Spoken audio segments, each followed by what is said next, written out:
We continue on here in this noontime hour. Hi there, 12:05 here at 1270 WLBR. Laura LeBeau here with you. The strains of the music in the background, patriotic-themed music, because joining me on the line, a patriot fighting for the rights of the criminally accused.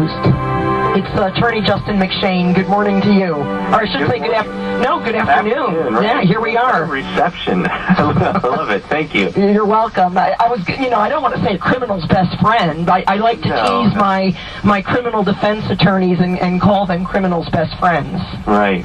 But it's all about justice and making sure that only the people who should be punished are actually punished. That's what it's about. And really, in many ways, I've had this conversation with so many criminal defense members of the criminal defense bar, but also there is an obligation that those who are prosecuting, those who are making charges against somebody are doing the right thing, and that all the I's are dotted and all the T's are crossed.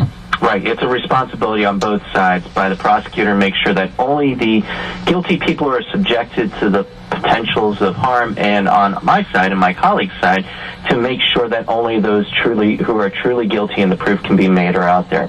Like I said to you before when we talked the last time, I'm not interested in representing guilty people. There's a lot of other people that are out there. I'm into making sure that the system works and that only the guilty people go to jail. Okay. Well, along those lines, we've got to talk about an issue that I'm sure you've had this discussion many times before, and certainly in your particular field of practice with these DUI checkpoints. What is going on with them? Are they legal? Can really in this country people just be stopped and made to produce their papers and prove that they are not guilty of anything? Can the police really just do that? It depends, and here's why it depends. First off, you have to understand that, first off, calling it a checkpoint is not really accurate. What it is it's a roadblock. And so what I mean by roadblock is you have to start out with the understanding that under the law, anytime they stop your car when they have no reason, which is what a checkpoint or a roadblock is, it's presumptively unconstitutional, meaning it's against the Constitution. And only if certain limited factors are there does it become constitutional. So starting straight out the gate, when you see those DUI checkpoints that are out there, or sobriety checkpoints, or equipment checkpoints that are out there, they are presumptively, meaning you start out square one, as unconstitutional because they're a warrantless search, stop and search and seizure of a person with no probable cause or any sort of reasonable articulable suspicion. That's where you start. And only if certain things are met do you get to the point where you say it's okay. For example, in Pennsylvania, there's a case called Tarbert, and I'm not going to talk a lot about the law, but that's the name of the case, and it was a plurality decision, which means that it wasn't like a unanimous decision. It means that it wasn't all agreed on that made these DUI roadblocks or checkpoints allowed in Pennsylvania. And so it's very questionable about whether or not, if the right case got up to the Pennsylvania Supreme Court, that DUI checkpoints or roadblocks would be allowed, because in 12 other states, they're flat out not allowed. And yet, saying all of that, our U.S. Supreme Court has heard many cases regarding these, and one that I was reading about yesterday is SITS. Yes. And that's from the state of Michigan State Police. Yes. And yet they have ruled that with certain parameters in place, these things are constitutional. Yeah, absolutely. And the theory behind it is that it has to be what's called rationally related to the harm that's to be avoided, and that means drunk driving. Now, there's been a lot of research since that case, and that's an older case. 1990. Yeah, right. That comes out and shows that actually these DUI roadblocks or checkpoints are fundamentally inefficient. And what I mean by that, for example, just in Lebanon County, because that's where most of your people are. Right. We have reports, and I track these things all the time. September 10th, 2012, DUI checkpoint that was set up. 478 stops, only one DUI was charged. That's 0.2% efficient. On August 23rd, 2010, 118 were stopped, only one was charged with DUI. There was no conviction because that guy got us, and we were able to show that it wasn't properly. Well, there was a lot of issues with the case that were there that led to that.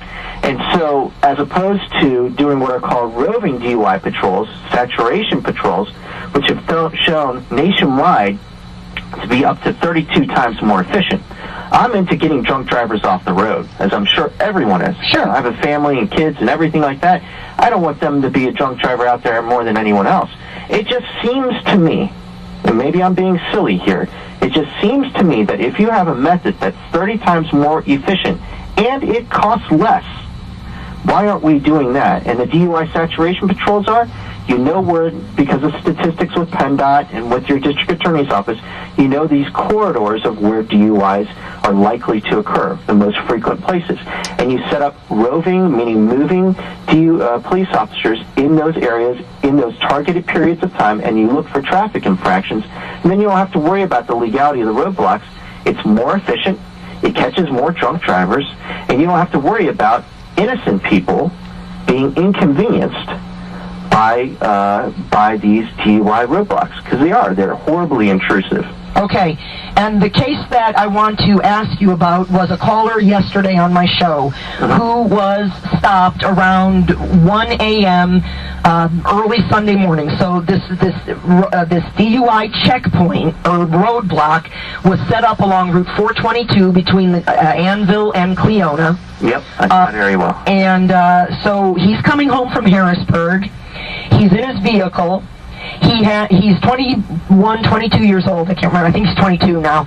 But he said he's coming home from Harrisburg. It's getting near 1 a.m. He's driving east on 422, and he's stopped at the checkpoint.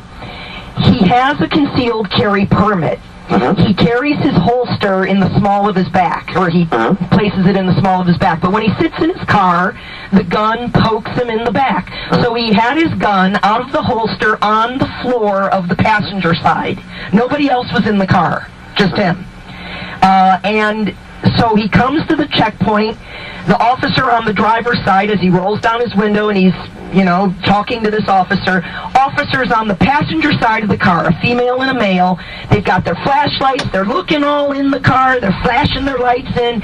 One of them flashes the light on the floor of the passenger seat, sees the gun, and as I like to say, all hell breaks loose. Yeah, I'm sure. The kid, the driver said, the guy's banging on the window and probably yelling, gun, gun, gun, and all of this sort of chaos going on, and agitating the officers there. Next thing he knows, his car's surrounded by armed officers.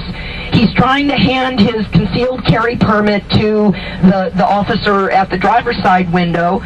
He's in a vehicle that does not have automatic locks. They want him to open up his car. He said, I'm not going to reach over and give 20 armed officers, or however many that were there, the opportunity to think that I was reaching for my gun. No kidding. And shoot me. So he said, no, I will not open up my car. I will not unlock the doors. He's given the officers his license, his registration, his concealed carry permit. They're all going crazy. Long story short, they make him get out of the car.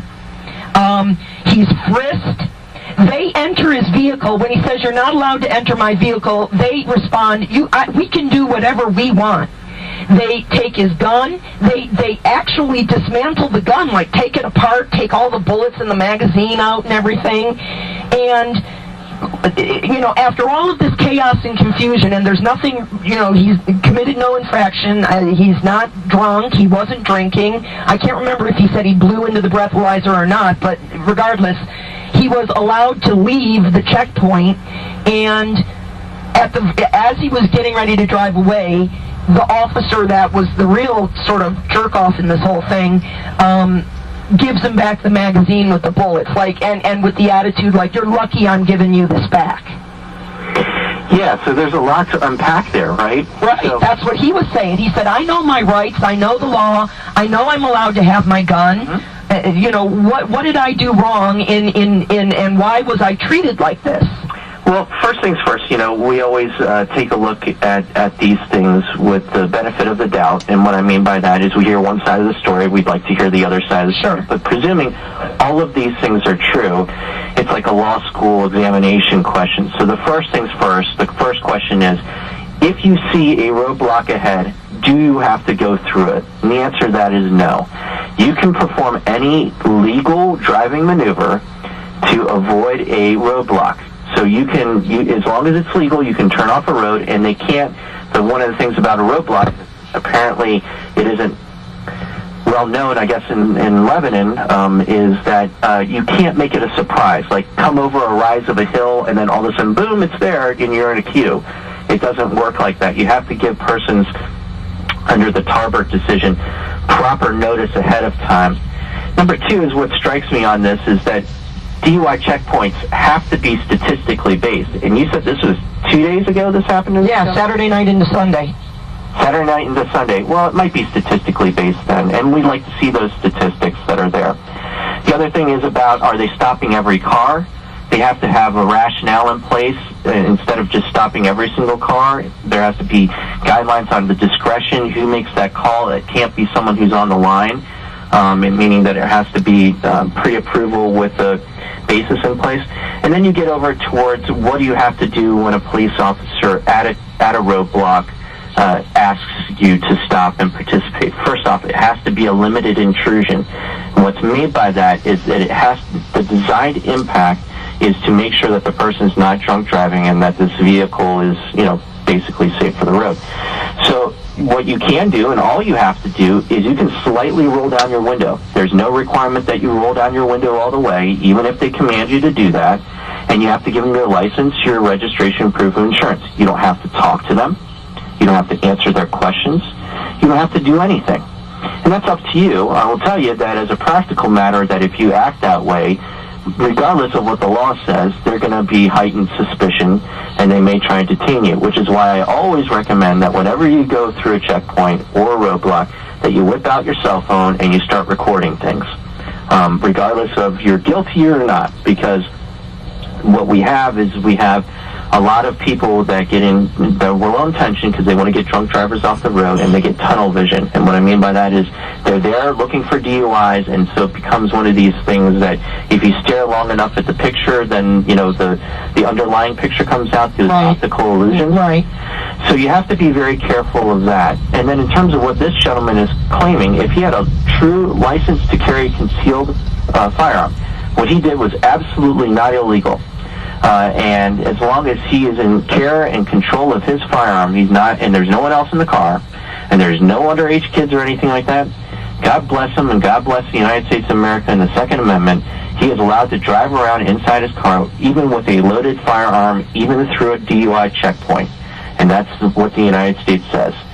And in terms of seeing the gun that's there, the police may have suspicion and cause for him to say, give over the license to, for a concealed firearm, because once it gets inside the car, then, it's not an open carry type of situation. Well, do they ever have a right to enter the vehicle? No, not without permission.